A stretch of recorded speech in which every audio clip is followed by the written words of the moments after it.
Beyond ಬೌಂಡ್ರೀಸ್ನ ಮತ್ತೊಂದು ವಿಡಿಯೋಗೆ ಸ್ವಾಗತ. ನೀವೇನು ಈ ವಿಡಿಯೋದಲ್ಲಿ ನೋಡ್ತಿದ್ದೀರಲ್ಲ, ಇವರು ರೈತರು ಅಂತ ಅನ್ಕೊಂಡ್ರಾ? ಹೌದು. ಆದರೆ ಅಷ್ಟೇ ಅಲ್ಲ, ಹೈಕೋರ್ಟ್ ವಕೀಲರು. ಅಷ್ಟು ಮಾತ್ರನಾ? ಅಲ್ಲ, ಇವರೊಬ್ಬ ಇಂಜಿನಿಯರ್. ರೈತ, ವಕೀಲ, ಇಂಜಿನಿಯರ್ ಅಷ್ಟೇ ಅಲ್ಲ, ಸಾಮಾಜಿಕ ಹೋರಾಟಗಾರ ಕೂಡ. ನೋಡೋಕೆ ಸಖತ್ ಸಿಂಪಲ್ ಆಗಿರೋ ಇವರು ಸಖತ್ ಬುದ್ಧಿವಂತರು, ಸಾಮಾಜಿಕ ಕಳಕಳಿಯ ಚಿಂತಕ. ಅದೆಂಥವರಿಗೂ ಸೆಡ್ಡು ಹೊಡೆದು ನ್ಯಾಯಕ್ಕಾಗಿ ಹೋರಾಡುವ ದಿಟ್ಟ ಹೋರಾಟಗಾರ. ಇನ್ನೊಂದು ವಿಷಯವನ್ನ ಆರಂಭದಲ್ಲೇ ಹೇಳ್ಬಿಡ್ತೀನಿ. ಇವರು ತಮ್ಮ ಜಮೀನಿನಲ್ಲಿ ತರಹೇವಾರಿ ಬಗೆ ಬಗೆಯ ಹಣ್ಣುಗಳನ್ನು ಬೆಳೆದಿದ್ದಾರೆ. ಅದು ಅವರಿಗೆ, ಅವರ ಮನೆಗೆ ಅಥವಾ ವ್ಯಾಪಾರಕ್ಕಾಗಿ ಅಲ್ಲ, ಬದಲಾಗಿ ತಮ್ಮ ಜಮೀನಿಗೆ ಹೊಂದಿಕೊಂಡಿರೋ ಬೆಟ್ಟದಲ್ಲಿ ವಾಸಿಸೋ ಪ್ರಾಣಿ ಪಕ್ಷಿಗಳಿಗಾಗಿ. ಇಷ್ಟೆಲ್ಲ ತಿಳಿದ ಮೇಲೆ ಸಖತ್ ಇಂಟ್ರೆಸ್ಟಿಂಗ್ ಕ್ಯಾರೆಕ್ಟರ್ ಅಂತ ಅನ್ಸುತ್ತೆ ಅಲ್ವಾ? ಅನ್ಸೋದೇನು, ಇಂಟ್ರೆಸ್ಟಿಂಗ್ ಕ್ಯಾರೆಕ್ಟರೇ, ಜೊತೆಗೆ ಒಂದೊಳ್ಳೆ ಸ್ಫೂರ್ತಿದಾಯಕ ವ್ಯಕ್ತಿತ್ವ, ಆದರ್ಶ ಅನ್ನಿಸೋ ಸಾಧಕ. ಎಸ್, ಇವರ ಹೆಸರು ರಮೇಶ್ ನಾಯಕ್ ಎಲ್. ಊರು ತುಮಕೂರು ಜಿಲ್ಲೆಯ ತುಮಕೂರು ತಾಲೂಕಿನ ಊರ್ಡಿಗೆರೆ ಹೋಬಳಿಯ ಕದರನಹಳ್ಳಿ ತಾಂಡ್ಯ. ಲಕ್ಷ್ಮೀ ದೇವಮ್ಮ ಹಾಗೂ ಲಕ್ಷ್ಮಣ್ ನಾಯಕ್ ಆರ್ ದಂಪತಿಯ 7ನೇ ಮಗನಾಗಿ ಜುಲೈ 7, 1981ರಲ್ಲಿ ಹುಟ್ಟಿದ್ರು. ಬೆಂಗಳೂರಿನ ರಾಜಾಜಿನಗರದ ಸರ್ಕಾರಿ ಶಾಲೆಯಲ್ಲಿ ಕನ್ನಡ ಮಾಧ್ಯಮದಲ್ಲಿ ಪ್ರಾಥಮಿಕ ಶಿಕ್ಷಣ, ತುಮಕೂರಿನ ಸರ್ಕಾರಿ ಜೂನಿಯರ್ ಕಾಲೇಜಲ್ಲಿ PUC, ಸಿದ್ಧಗಂಗಾ ತಾಂತ್ರಿಕ ಮಹಾವಿದ್ಯಾಲಯ ಅಂದರೆ SITಯಲ್ಲಿ ಕಂಪ್ಯೂಟರ್ ಸೈನ್ಸ್ ವಿಷಯದಲ್ಲಿ ಇಂಜಿನಿಯರಿಂಗ್ ಪದವಿ ಪಡೆದಿದ್ದಾರೆ. ತೇಜಸ್ ಲಘುಯುದ್ಧ ವಿಮಾನ ವಿನ್ಯಾಸ ಕಾರ್ಯದಲ್ಲಿ 3 ತಿಂಗಳ ಕಾಲ ಅರೆಕಾಲಿಕ ಉದ್ಯೋಗಿಯಾಗಿ ಕೆಲಸ ಮಾಡಿದ್ದ ಒಂದೊಳ್ಳೆ ಅನುಭವ ಕೂಡ ಇವರಿಗಿದೆ. ಪ್ರತಿಷ್ಠಿತ IBM, ಹೆಕ್ಸಾವೇರ್, ಎಂಫೋಸಿಸ್ಗಳಲ್ಲಿ 9 ವರ್ಷಗಳ ಕಾಲ ಸಾಫ್ಟ್ವೇರ್ ಇಂಜಿನಿಯರ್ ಆಗಿ ವಿವಿಧ ಹುದ್ದೆಗಳಲ್ಲಿ ಜವಾಬ್ದಾರಿ ನಿರ್ವಹಿಸಿದ್ದಾರೆ. ದೇಶ ವಿದೇಶದ ಇತಿಹಾಸ, ರಾಜಕೀಯ ವಿದ್ಯಮಾನ, ಸಾರ್ವಜನಿಕ ಆಡಳಿತ, ಸಾಮಾಜಿಕ ಸ್ಥಿತಿಗತಿ, ಪ್ರಚಲಿತ ವಿದ್ಯಮಾನಗಳ ಬಗ್ಗೆ ಅರಿವು ಹೊಂದಿರುವ ಹಾಗೂ ಹಳ್ಳಿಯಲ್ಲಿ ಬಡ ರೈತ ಕುಟುಂಬದ ಬದುಕನ್ನ ಅನುಭವಿಸಿ ಬಲ್ಲವರಾಗಿದ್ದರಿಂದ ರಮೇಶ್ ನಾಯಕ್ ಸಾಫ್ಟ್ವೇರ್ ಇಂಜಿನಿಯರ್ ಆಗಿ ಬಹಳ ವರ್ಷ ಮುಂದುವರಿಲಿಲ್ಲ. ಸಾಮಾಜಿಕ ಸಮಸ್ಯೆಗಳಿಗೆ ತಾನು ಧ್ವನಿಯಾಗಬೇಕು ಅಂತ ಡಿಸೈಡ್ ಮಾಡಿ ಕೈತುಂಬ ಸಂಬಳ ಸಿಗ್ತಿದ್ದ ಇಂಜಿನಿಯರಿಂಗ್ ಕೆಲಸ ಬಿಟ್ಟು ಕಾನೂನು ಅಧ್ಯಯನ ಮಾಡಿದ್ರು. ತುಮಕೂರಿನ ವಿದ್ಯೋದಯ ಕಾಲೇಜಿನಿಂದ LLB, ಮದ್ರಾಸ್ನ ಅಣ್ಣಾಮಲೈ ಯೂನಿವರ್ಸಿಟಿಯಲ್ಲಿ LLM ವಿದ್ಯಾಭ್ಯಾಸ ಮಾಡಿದ್ರು. ತುಮಕೂರಿನ JMFC ಕೋರ್ಟ್ನಿಂದ ಹಿಡಿದು ಸುಪ್ರೀಂ ಕೋರ್ಟ್ವರೆಗೂ ಸಾಕಷ್ಟು PIL ಅಂದರೆ ಸಾರ್ವಜನಿಕ ಹಿತಾಸಕ್ತಿ ಅರ್ಜಿ ಸಲ್ಲಿಸಿ ಕಾನೂನು ಹೋರಾಟದ ಮೂಲಕ ಸಾಮಾಜಿಕ ಕಳಕಳಿ, ಹೊಣೆಗಾರಿಕೆ ಮೆರೆದಿದ್ದಾರೆ. ತುಮಕೂರಿನ ದೇವರಾಯನದುರ್ಗ ಬೆಟ್ಟದ ತಪ್ಪಲಲ್ಲಿ ನಡೀತಾ ಇದ್ದ ಮಣ್ಣು ಮಾಫಿಯಾ ವಿರುದ್ಧದ ಹೋರಾಟ, ತುಮಕೂರು ನಗರದ HMT, ಅಗ್ನಿಶಾಮಕ ಠಾಣೆ ಬಳಿ ರಾಷ್ಟ್ರೀಯ ಹೆದ್ದಾರಿಯಲ್ಲಿ ಬಸ್ ನಿಲುಗಡೆಗೆ ಹೋರಾಟ, ಸರ್ಕಾರಿ ಬಸ್ ಹಾಗೂ ರೈಲುಗಳಲ್ಲಿ ಮೊಬೈಲ್ ಕಿರಿಕಿರಿ ತಪ್ಪಿಸಲು ಆದೇಶ ಸೇರಿದಂತೆ 35ಕ್ಕೂ ಹೆಚ್ಚು PILಗಳನ್ನು ಹೈಕೋರ್ಟ್ನಲ್ಲಿ ಹಾಕಿ ಗೆದ್ದು ಸಾಮಾಜಿಕ ನ್ಯಾಯಯುತ ಹೋರಾಟದಲ್ಲಿ ಯಶಸ್ವಿಯಾಗಿ ಸದ್ದು ಮಾಡಿದ್ದಾರೆ. ಹಿರಿಯ ನಾಗರಿಕರು ಚುನಾವಣೆಗಳಲ್ಲಿ ಮತ ಚಲಾಯಿಸಲು ಸರತಿ ಸಾಲಿನಲ್ಲಿ ಬಹಳ ಹೊತ್ತು ನಿಲ್ಲಬೇಕಾದ ಸ್ಥಿತಿ ಇತ್ತು. ಇದಕ್ಕೆ ಸೂಕ್ತ ಪರಿಹಾರ ಕೋರಿ ರಮೇಶ್ ಅವರು PIL ದಾಖಲಿಸಿದ್ರು. ಇದರಿಂದಾಗಿ ದೇಶದ ಇತಿಹಾಸದಲ್ಲೇ ಮೊದಲ ಬಾರಿಗೆ 2023ರ ವಿಧಾನಸಭಾ ಚುನಾವಣೆಯಲ್ಲಿ 80 ವರ್ಷ ಮೇಲ್ಪಟ್ಟ ಹಿರಿಯ ನಾಗರಿಕರಿಗೆ ಹಾಗೂ ವಿಶೇಷ ಚೇತನರಿಗೆ ಮನೆಯಿಂದಲೇ ಮತದಾನ ಮಾಡೋ ಅವಕಾಶ ಸಿಕ್ತು.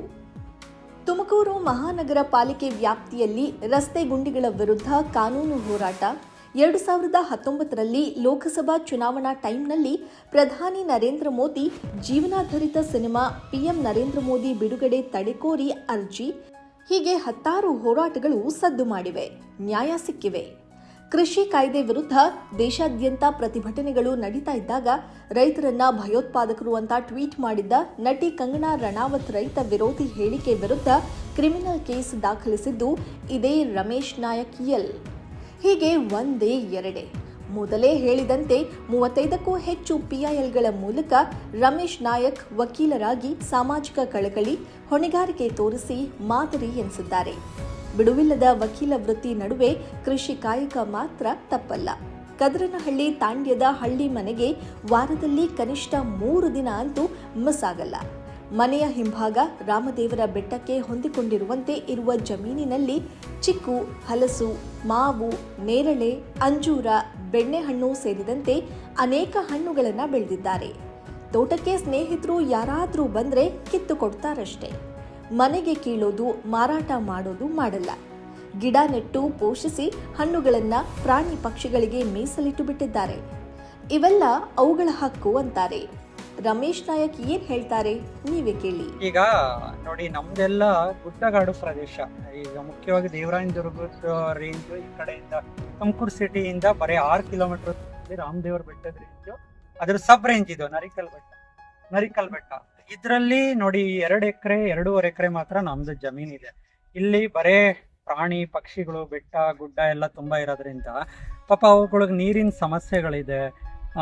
ಮತ್ತೆ ಇಲ್ಲಿ ನಾವು ಜಮೀನಲ್ಲಿ ತುಂಬ ಏನು ಬೆಳೆಸ್ಬೇಕಂದ್ರೆ ಗಿಡ ಮರ ಬೆಳೆಸ್ಬೇಕು ಅನ್ನೋ ಒಂದು ಉದ್ದೇಶದಿಂದ ಪರಿಸರಕ್ಕೆ ನಾವೇನಾನ ಒಂದು ಕೊಡುಗೆ ಕೊಡಬೇಕು. ಇಲ್ಲಿನ ಜೀವ ವೈವಿಧ್ಯತೆಗಳು ತುಂಬ ಹೆಚ್ಚಾಗಿದೆ ಇಲ್ಲಿ.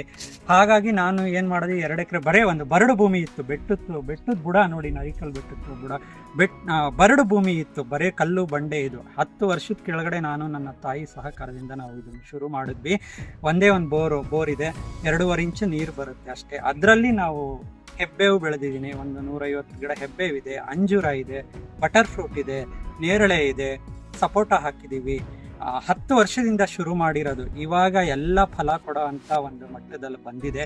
ಮುಖ್ಯವಾಗಿ ನೋಡಿ, ಇಲ್ಲಿ ಕರಡಿಗಳು ಬರುತ್ತೆ, ತೋಳ, ನರಿ, ಕೋತಿಗಳಿದೆ, ಎಲ್ಲ ಅವುಗಳಿಗೆ ಬಿಟ್ಟಿದ್ದೀನಿ. ನಾನು ಯಾವುದು ಕಮರ್ಷಿಯಲ್ ಆಗಿ ಮಾಡಿಲ್ಲ, ಯಾಕಂದರೆ ನನಗೆ ದೇವರು ಚೆನ್ನಾಗಿ ಇಟ್ಟಿದ್ದಾನೆ. ನಾವು ಪ್ರೊಫೆಷನ್ ಇದೆ, ಅಡ್ವೊಕೇಟ್ ಆಗಿ, ಹೈಕೋರ್ಟ್ ಅಡ್ವೊಕೇಟ್ ಆಗಿ ಪ್ರೊಫೆಷನ್ ಇದೆ. ಹಾಗಾಗಿ ಪ್ರಾಣಿ ಪಕ್ಷಿಗಳು ಮತ್ತು ಬರೋವ್ರಿಗೆ ಸ್ನೇಹಿತರಿಗೆ ಎಲ್ಲನೂ ಅದು ಹಣ್ಣುಗಳನ್ನ ನಾನು ಯಾವುದು ಕಮರ್ಷಿಯಲ್ ಪರ್ಪಸ್ ಏನು ಬೆಳೆದಿಲ್ಲ. ಪರಿಸರ ಉಳಿಸ್ಬೇಕು, ಜಮೀನು ಉಳಿಸ್ಬೇಕು ಅನ್ನೋ ಒಂದು ಕಾರಣದಾಗ ಕಷ್ಟಪಟ್ಟು ನಾನು, ನಮ್ಮ ಮನೆಯವರು, ನಾನು 5-6-10 ವರ್ಷದ ಮಗನೂ ಇನ್ವಾಲ್ವ್ ಆಗ್ತಾನೆ. ಚಿಕ್ಕ ಮಕ್ಕಳು ಬರ್ತಾರೆ. 3 ದಿನ ವಾರದಲ್ಲಿ ಇಲ್ಲೇ ಇದ್ದು ನಾವು ಖುಷಿಪಟ್ಟು ಕೆಲಸ ಮಾಡಿ ಹೋಗ್ತೀವಿ. ಇಷ್ಟೆಲ್ಲ ಮಾಡಿರೋದಕ್ಕೆ ಆತ್ಮತೃಪ್ತಿ ಇದೆ. ಪರಿಸರ, ಜೀವ ವೈವಿಧ್ಯತೆ ಇದೆ, ಕೃಷಿ ಎಲ್ಲವನ್ನು ಮಾಡಿರೋದಕ್ಕೆ ಹಳೆ ಕಾಲದವ್ರು ತಂದೆಯವರು ಉಳಿಸಿದ್ರು. ಇದನ್ನು ನಾವು ಬೆಳೆಸಿ ಒಳ್ಳೆ ಚೆನ್ನಾಗಿ ಮಾಡಿದ್ದೀವಿ. ಅದಕ್ಕೆ ನಮ್ಗೆ ಆತ್ಮತೃಪ್ತಿ ಇದೆ, ಸಾಕು. ಅದೇ ಬಟರ್ ಫ್ರೂಟ್ ಇದೆ, ಅಂಜೂರ ಇದೆ, ಎಲ್ಲ ಈ ಫಲ ಶುರು ಆಗಿದೆ. ಅದು ಬಿಟ್ಟರೆ ಫಸ್ಟು ನಾವು ಕನ್ವೆನ್ಷನಲ್ ಫಾರ್ಮಿಂಗ್ ಇತ್ತು. ಬರೀ ಏನು ರಾಗಿ ಮತ್ತು ಭತ್ತ ಮಾಡ್ತಾ ಇದ್ವಿ. ಯಾವಾಗ ನಾವು ನೀರು ಉಳಿಸ್ಬೇಕು, ವಿಧವಾದ ತೋಟಗಾರಿಕೆಗೆ ತೋಟ ಮಾಡಬೇಕು, ಇಲ್ಲೇನು ಬರಡು ಭೂಮಿ ಇದೆ, ತೋಟ ಮಾಡಬೇಕು ಘಟ ಬಂತು. ಆಗ ನಮಗೆಲ್ಲ ಗಿಡ ಹಾಕ್ತೆ ನಾನು. ಇವ್ರನ್ನೆಲ್ಲ ಎನ್ಕ್ವೈರಿ ಮಾಡಿ, ತೋಟಗಾರಿಕೆ ಇಲಾಖೆ ಅವರು ಎಲ್ಲರನ್ನೂ ನಾನು ಎನ್ಕ್ವೈರಿ ಮಾಡಿ ಶುರು ಮಾಡಿದ್ದು. ಬಟರ್ ಫ್ರೂಟ್, ಬೆಣ್ಣೆಹಣ್ಣು, ಅಂಜೂರ, ಸಪೋಟ, ನೇರಳೆ, ಶ್ರೀಗಂಧನೂ ಹಾಕಿದ್ದೀನಿ ನೋಡಿ, ಕಾಣ್ತಿರ್ಬೋದು. 6ನೇ ವರ್ಷ ಶ್ರೀಗಂಧ ಗಿಡ ಎಷ್ಟು ದೊಡ್ಡದಾಗಿ ಬೆಳೆದಿದೆ. ಹೆಬ್ಬೇವಿದೆ. ಒಂದು ಸರಿ ಕಟಾವು ಮಾಡ್ತಿದ್ದೀವಿ. 6 ವರ್ಷಕ್ಕೆ ಬಂದಿತ್ತು. 1.5 ಲಕ್ಷಕ್ಕೆ ನಾನು 120 ಕೊಟ್ಟೆ. ಈಗ 2ನೇ ಸರಿಗೆ ಆಗಲೇ ಎದೊಳ್ತಾ ಇದೆ. ತುಂಬ ಚೆನ್ನಾಗಿ ಬಂದಿದೆ. ಮುಖ್ಯವಾಗಿ ನಮಗೆ ಪರಿಸರ ಉಳಿಸ್ಬೇಕು ಅನ್ನೋ ಒಂದು ಉದ್ದೇಶದಿಂದ ನಾವು ಮಾಡಿದ್ದೀವಿ. ಒಳ್ಳೇದಾಗಲಿ ಅನ್ನೋದು ನಮ್ಮ ಉದ್ದೇಶ. ಕೇಳಿದ್ರಲ್ಲ ವಕೀಲ್ ಸಾಬ್ ಸ್ಟೋರಿ ಬಗ್ಗೆ. ನಿಮ್ಮ ಅಭಿಪ್ರಾಯ ಏನು ಅನ್ನೋದನ್ನು ಕಾಮೆಂಟ್ ಮಾಡಿ. ನೀವಿನ್ನೂ ನಮ್ಮ ಚಾನಲ್ಗೆ ಸಬ್ಸ್ಕ್ರೈಬ್ ಆಗಿಲ್ಲ ಅಂತಾದರೆ ಸಬ್ಸ್ಕ್ರೈಬ್ ಆಗಿ. ಬೆಲ್ ಐಕಾನ್ ಕ್ಲಿಕ್ಕಿಸೋ ಮೂಲಕ ಹೊಸ ವಿಡಿಯೋಗಳ ನೋಟಿಫಿಕೇಶನ್ ಪಡೆಯಿರಿ.